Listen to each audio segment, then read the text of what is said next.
जय श्री राम मित्रों, आज मैं आपको रामायण की एक ऐसी वीरांगना की कथा सुनाने जा रहा हूं जिसका नाम है सुलोचना। है एक समय कैलाश पर्वत पर माता पार्वती भगवान शिव के हाथों पर वासुकी नाग को बांध रही थी।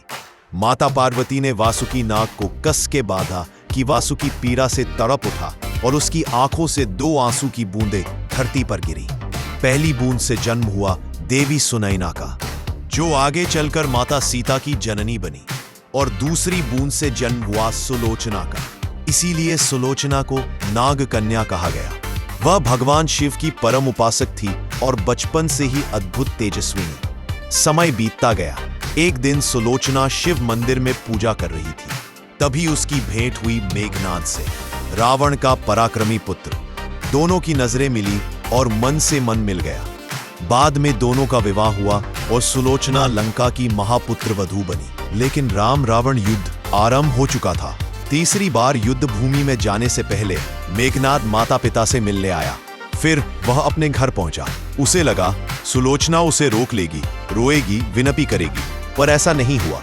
सुलोचना उसके सामने वज्र सी दृढ़ खड़ी थी, ना आंख में आंसू, ना चेहरे पर भय। उसने पति से कहा, आज धर्म की रक्षा का समय है। मेघनाद, जाओ और वीरों की भांति युद्ध करो। मेघनाद आश्चर्यचकित था और गर्व से भर उठा। लेकिन युद्ध भूमि में उसका अंत निश्चित था। लक्ष्मण, जो स्वयं शेषनाग के अवतार थे, ने मेघनाद का वध कर दिया। मेघनाद का एक कटा हुआ हाथ उछलकर सुलोचना के पास आ गिरा और तभी वह हाथ दिव्य शक्ति से स्वयं युद्ध का पूरा वृत्तांत लिखने लगा। यही जानकर सुलोचना अपने पति का मस्तक लेने भगवान श्री राम के शिविर में पहुंची।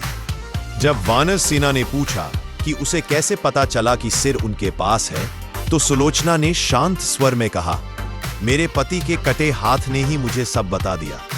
यह सुनकर सारा शिविर स्तब्ध रह गया।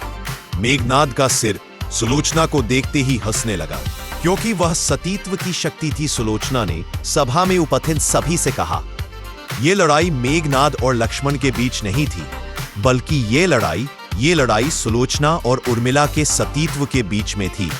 उर्मिला ने धर्म का साथ दिया, लक्ष्मण का विजय हुआ और भगवान श्री राम ने सुलोचना की पवित्रता और सत्यनिष्ठा को समझा और कहा, देवी, आप अपने पति का मस्तक ले जा सकती है। सुलोचना ने अपने पति का मस्तक लिया और समुद्र तट पर अपने पति के साथ सती हो गई।